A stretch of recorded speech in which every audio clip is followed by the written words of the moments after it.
लोकसभा चुनावों के बाद हुए 13 सीटों के उपचुनाव में से बीजेपी 10 हार गई। अयोध्या के बाद बद्रीनाथ भी हार गई। लेकिन उत्तर प्रदेश में 10 सीटों पर होने वाला उपचुनाव अभी नहीं हुआ है। वजह क्या है? अयोध्या में ऐसा क्या है जो बद्रीनाथ तक असर हो गया? क्या इस वजह से उत्तर प्रदेश में अभी उपचुनाव इन चुनावों के साथ नहीं कराए गए, या उत्तर प्रदेश में कुछ और हो रहा है? उत्तर प्रदेश में बीजेपी के विधायक कह रहे हैं कि समाजवादी पार्टी का पीडीए अगर ऐसे ही मजबूत रहा तो 27 में बीजेपी हार जाएगी और सपा सरकार बना लेगी। उत्तर प्रदेश में बीजेपी के नेता ये कह रहे हैं कि दिल्ली वाले जल्दी हस्तक्षेप करें तभी मामला संभलेगा, वरना यहां से सरकार हाथ से जाती दिख रही है। क्या चल रहा है उत्तर प्रदेश में? आज के वीडियो में इसका विश्लेषण करेंगे। स्वागत है आप सबका 4 PM न्यूज नेटवर्क पर। मैं हूं डॉक्टर लक्ष्मण यादव और आप देख रहे हैं 4 PM न्यूज नेटवर्क। तो आज के वीडियो की शुरुआत इस खबर से हम करना चाहते हैं कि जब हम और आप बात कर रहे हैं तो पूरे देश के 13 सीटों पर विधानसभा के उपचुनाव हुए हैं और इन उपचुनावों में बीजेपी बुरी तरह से हारी है। बीजेपी और एनडीए 13 में से 10 सीटों पर हार गई। उत्तर प्रदेश में जैसे भगवान राम की नगरी कह करके राम के नाम पर राजनीति करने वाले, राम के नाम पर वोट मांगने वाले बीजेपी को जनता ने हरा दिया, वैसे ही बद्रीनाथ में भगवान के नाम पर राजनीति करने वालों को जनता ने नकार दिया। दूसरी तरफ बीजेपी है जो आज से 50 साल पीछे ले जाकर आपसे करिए संविधान हत्या दिवस मनाओ। 50 साल पीछे की राजनीति पर बात करो, सोचो, उसी में उलझे रहो। जनता कह रही है 5 साल बाद हमारे बच्चों का भविष्य क्या होगा, इस पर कब राजनीति करोगे?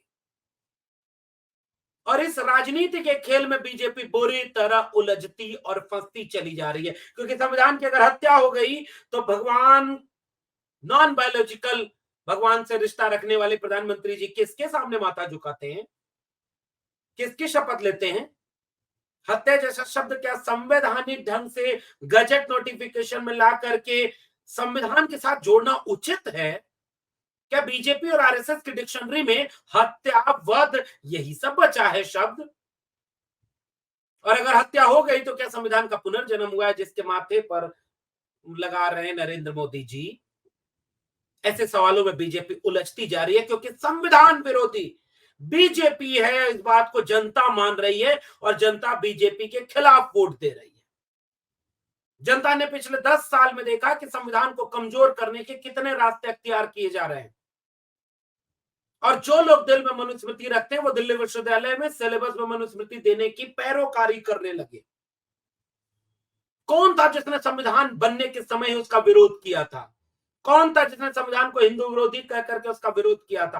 कौन था जिसने लंबे समय तक अपने मुख्यालय पर तिरंगा झंडा नहीं फहराया? कौन था जिसने अंग्रेजों का साथ दिया? कौन था जो मनुस्मृति को दिल में रखता है? कौन था जो शूद्रों को अधिकार देने के विरोध में है? कौन है जो महिलाओं को अधिकार देने के विरोध में आज भी खड़ा है और मनुस्मृति को अपना पवित्र ग्रंथ मान करके विश्वविद्यालय केंद्रीय है और उसके सिलेबस में पढ़ाना चाहता है? ये वही है जो अतीत में लौटकर 50 साल पीछे जाएगा तो 5000 साल के जुल्म, अन्याय, अत्याचार का हिसाब देते देते उस चक्रव्यूह में फंस जाएगा। और बीजेपी और आरएसएस यही कर रही है, क्योंकि वो आज के सवालों पर, आपके बच्चों के भविष्य के सवालों पर बात नहीं करना चाहती, और इसलिए बीजेपी ऐसा कर रही है ताकि वर्तमान के सवालों पर डिबेट ही ना हो। और वो बुरी तरह से घिर चुकी है भारतीय जनता पार्टी, और संविधान विरोधी पार्टी होने का तमगा लगा करके भारी संख्या में जनता ने बीजेपी के खिलाफ वोट किया। और जिसका उदाहरण है उत्तर प्रदेश का चुनाव। उत्तर प्रदेश वो प्रदेश है जहां से प्रधानमंत्री नरेंद्र मोदी खुद चुनाव लड़ते हैं। उत्तर प्रदेश वो प्रदेश है जिसमें 3 दशक की बीजेपी की राजनीति का केंद्र अयोध्या है। उत्तर प्रदेश वो प्रदेश है जहां काशी विश्वनाथ का काशी कॉरिडोर बनाया बीजेपी ने, अयोध्या में राम मंदिर बना करके उसका क्रेडिट लिया बीजेपी ने, फिर भी बीजेपी बुरी तरह से अयोध्या हार गई। उसके बाद से ही उत्तर प्रदेश की राजनीति में उठापटक मची हुई है। और जिस वीडियो का जिक्र हमने इंट्रो में किया था, उस वीडियो को फिर से पूरा देखिएगा। ये बीजेपी के विधायक हैं और बीजेपी के विधायक तारीफ किसकी कर रहे हैं? समाजवादी पार्टी के पीडीए की तारीफ कर रहे हैं कि ये जो पीडीए चल रहा है ना, ये जनता में बड़ा पॉपुलर हो रहा है। पता है पीडीए क्या है? समाजवादी पार्टी ने घेरा कैसे बीजेपी को? क्योंकि ये वही भारतीय जनता पार्टी है जिसने समाजवादी पार्टी को यादवों की पार्टी, बहुजन समाज पार्टी को जाटवों की पार्टी कह करके, बाकी दलित और पिछड़े गैर यादव दलित ओबीसी, गैर यादव ओबीसी समाज को और गैर जाटव दलित समाज को भ्रमित किया, झूठ बोला, धोखा दिया कि बीजेपी के साथ चले आओ, हम आपको वो हक दिलाएंगे जो सपा और बसपा ने आपको नहीं दिया। बीजेपी के इस राजनीति का फायदा मिला और इस राजनीति के करने वालों को, अलग अलग जातियों को बरगलाकर हर जाति के लोगों को साधने वाले नेता अमित शाह को चाणक्य कहा गया, सोशल इंजीनियरिंग कह दिया गया।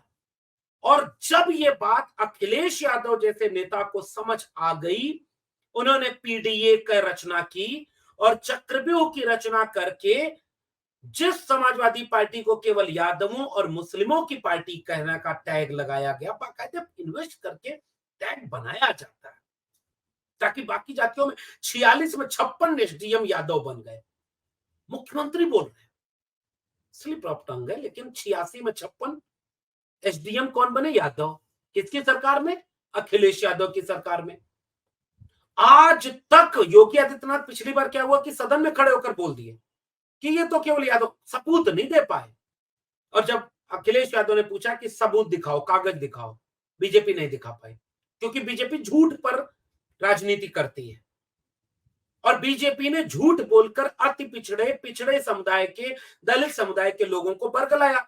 इस बार संविधान बचाने के नाम पर अखिलेश यादव के पीडीए के साथ ये पूरा वोट बीजेपी का शिफ्ट हो गया समाजवादी पार्टी की तरफ, जो कि असल में बीजेपी का कोर वोट नहीं है, वो झूठ के आगोश में चला गया, भ्रम और फेक न्यूज के चलते बीजेपी की तरफ शिफ्ट हो गया था। बीजेपी ने उन्हें सरकार बनने के बाद क्या दिया?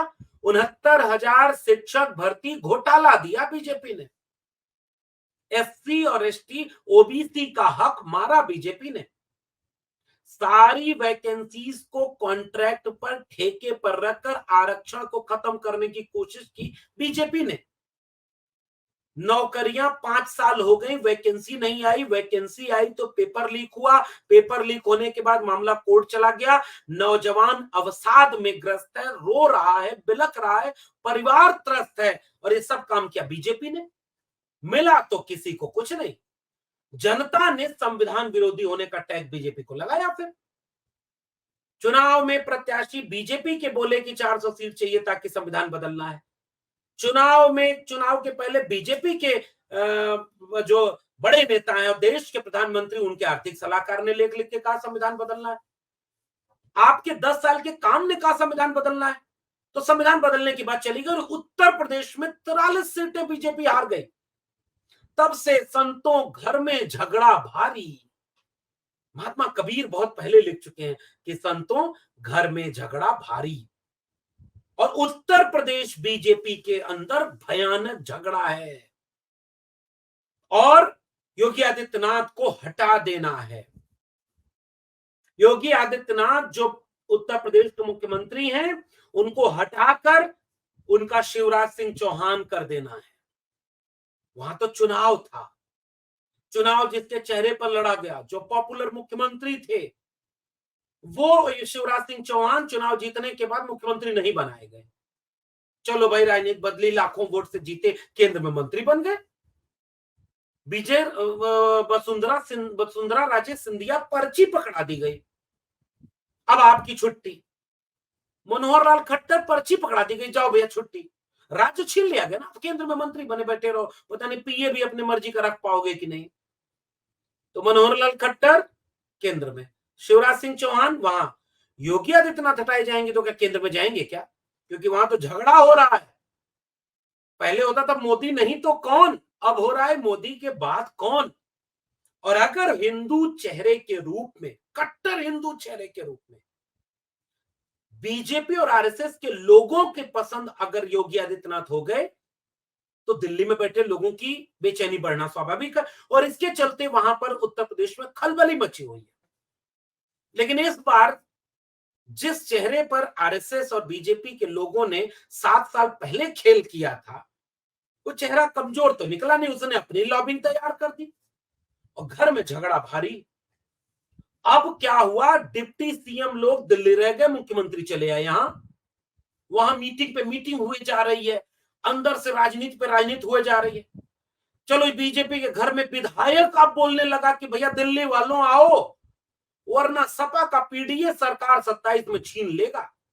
इशारा समझ रहे हैं ना, दिल्ली वालों इशारा करो। दिल्ली वालों ने कोशिश पहले जरूर की थी, गुजरात से एक मान्यवर को छुट्टी उट्टी दिला करके, नौकरी छुड़वा करके दिल्ली बुलाया गया, दिल्ली से लखनऊ भेजा गया, लखनऊ घूमते रहे, रहने का घर ठिकाना नहीं मिला, क्योंकि लखनऊ मजबूत हो रहा था, दिल्ली के सामने झुक नहीं रहा था। और लखनऊ ने भी कम बर्दाश्त नहीं किया, जिसको चीफ सेक्रेटरी बनाने की फाइल भेजे दिल्ली लौटा दे, फिर जिसको परमानेंट डीजीपी बनाने की बात करे दिल्ली अड़ंगा लगा दे, जिन अधिकारियों को पोस्टिंग देने की बात करे दिल्ली अड़ंगा लगा दे। लोकसभा में टिकट बांटना है, लखनऊ ने थोड़ी पैरवी कर दी, दिल्ली ने अपनी मनमानी कर दी, नहीं भाई 5-10 सीट ले लिए, बहुत हो गया, अब हम दिल्ली से चलाएंगे। लखनऊ भी बेचैन, भैया बड़ा चेहरा कौन है यूपी में, मुख्यमंत्री या दिल्ली में बैठे बड़े वाले नेता? ये झगड़ा मामूली झगड़ा नहीं था, और ये झगड़ा मामूली रहा भी नहीं। लोकसभा चुनावों के बाद ये झगड़ा और बढ़ गया। और वहीं दूसरी तरफ अखिलेश यादव का पीडीए काम कर रहा है, जिन्हें झूठ बोल करके वोट लिया गया, जिनको धोखा मिला बीजेपी में, उन तबकों को अखिलेश यादव ने एक नए नैरेटिव के साथ अपने साथ गोलबंद कर लिया है। अब वो लग रहा है कि पिछड़े समाज के, अति पिछड़े समाज के कुम्हार, लोहार, बढ़ई, नाई, मोची, निषाद, राजभर, वर्मा और चौधरी, पासी, तमाम जातियों को इतना प्रतिनिधित्व दिया 2024 के चुनाव में अखिलेश यादव ने, सब कुछ पीडीएमय हो गया। और जनता के बीच एक विश्वास जगा कि यार ये अखिलेश यादव, ये राहुल गांधी की जोड़ी, ये कमाल कर रही है। बेचैनी बढ़ती चली गई, जनता अब हिसाब मांग रही। आरक्षण विरोधी कौन? बीजेपी। इसका दबाव ये हुआ कि बीजेपी के जो सहयोगी दल हैं उत्तर प्रदेश में, अब वो नाम याद करिए, जरा फ्लैश चलाइए कैमरे पर, अनुप्रिया पटेल, बड़ी चेहरा, पीडीए की राजनीति तो वो भी करती हैं, मंत्री हैं केंद्र में, पति राज्य में मंत्री हैं, बहुत ताकतवर हैं। हालत खराब हो गई इस बार, किसी तरह चुनाव जीती, चिट्ठी लिखना शुरू कर दिया। 69,000 शिक्षक भर्ती मामले को बीजेपी ने ठीक से नहीं चलाया। एनएफएस कर अगर शासन में हो रहा है बीजेपी के, तो दलितों पिछड़ों का हक मारा जा रहा है। कौन कर रहा है? अनुप्रिया पटेल। मंत्री किसके साथ है? बीजेपी के साथ केंद्र में। पति कहां मंत्री है? उत्तर प्रदेश सरकार में, आशीष पटेल। चिट्ठी पे चिट्ठी, बयान पे बयान। इससे क्या दिशा दिखनेगी? ओम प्रकाश राजभर, 69,000 मामले को ठीक से हैंडल नहीं किया गया, बात तो सही है। और जैसे ही ओम प्रकाश राजभर के बेटे चुनाव हार गए, जनता को लगने लगा संजय निषाद उनके बेटे चुनाव हार गए। संजय निषाद को आजकल ये समझ में आने लगा, जिसने भी आरक्षण के साथ ठीक सलूक नहीं किया, उसे उसका नुकसान उठाना पड़ा है। तो संजय निषाद, अनुप्रिया पटेल, ओम प्रकाश राजभर, इधर पश्चिम में जयंत चौधरी। हालत खराब है, कुछ बहुत ठोस तो मिला नहीं। कहते थे विपक्ष के साथ तलवार और गदा मिलती थी, सत्ता पक्ष में आ गया तो गमले का फूल मिल रहा है। गमले का ही मिलेगा, मुरझा जाएगा, याद रखना।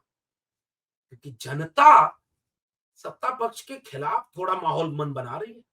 उपचुनाव में हरा दी 13 में 10, अब 10 उपचुनाव होने वाला है उत्तर प्रदेश में, और अगर कहीं उत्तर प्रदेश में बीजेपी, चूंकि उपचुनाव सत्ता का चुनाव होता है, तो सत्ता के चुनाव में अगर बीजेपी ने तिकड़म किया तब तो बात अलग है, लेकिन घर का झगड़ा भारी रहा और अखिलेश यादव का पीडीए काम कर गया, जिसके आसार बहुत ज्यादा हैं।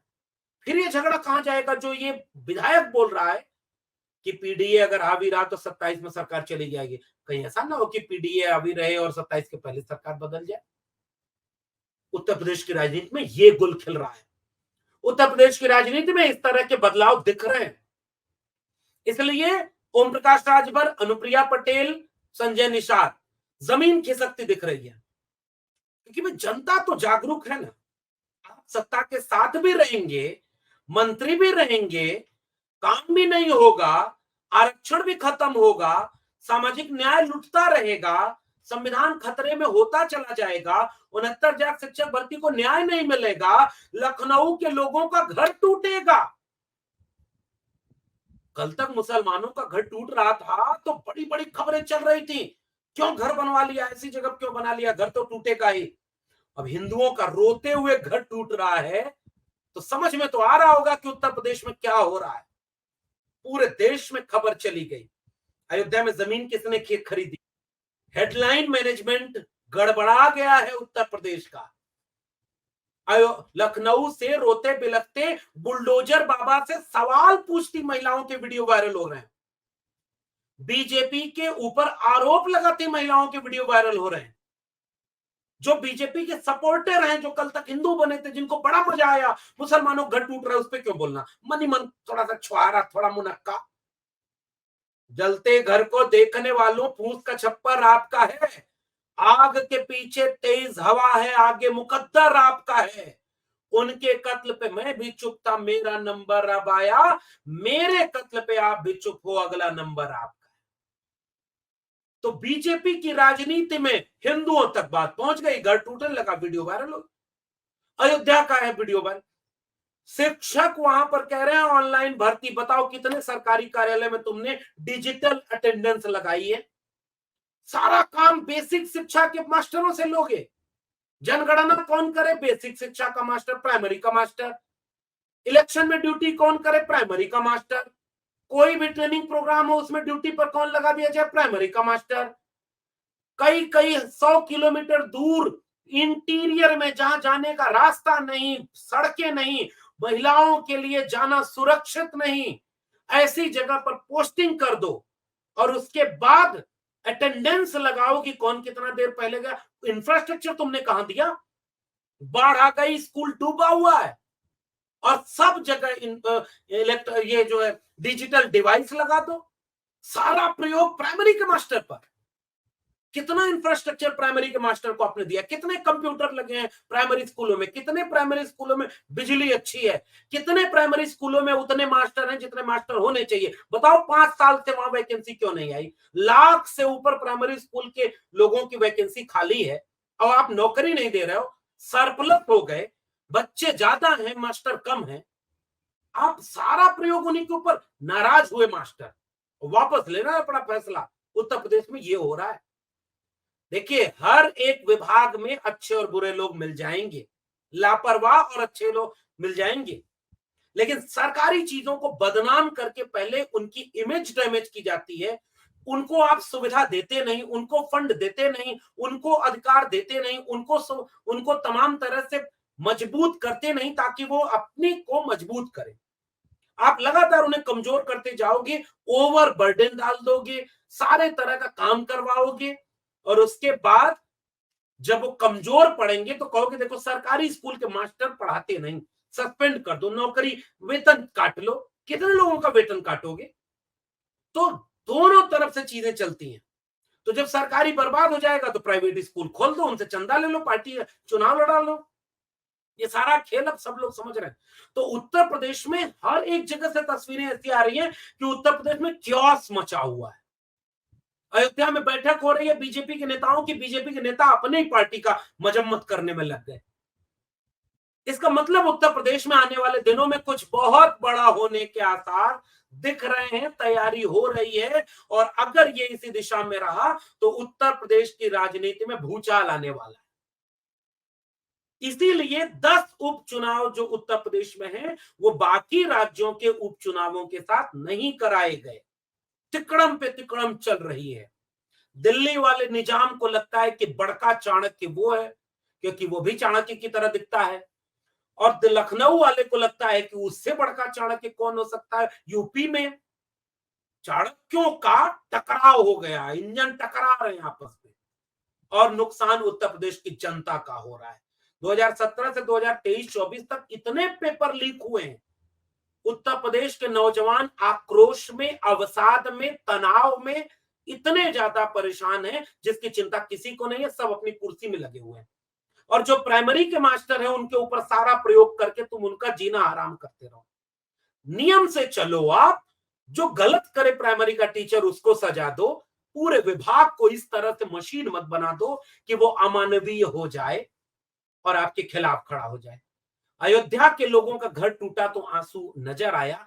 अयोध्या से लेकर लखनऊ तक घर टूटने वालों के आंसू सैलाब बनकर अब उत्तर प्रदेश की राजनीति में खलबली मचाने जा रहे हैं। क्या क्या उत्तर प्रदेश में बीजेपी के भीतर घर का झगड़ा उत्तर प्रदेश की राजनीति में खलबली मचाने जा रहा है? क्या अखिलेश यादव का पीडीए खलबली मचाने जा रहा है? क्या इस बात पर नजर आप भी रखिएगा और हम भी रखेंगे, और जब भी ये होगा इसका विश्लेषण करेंगे।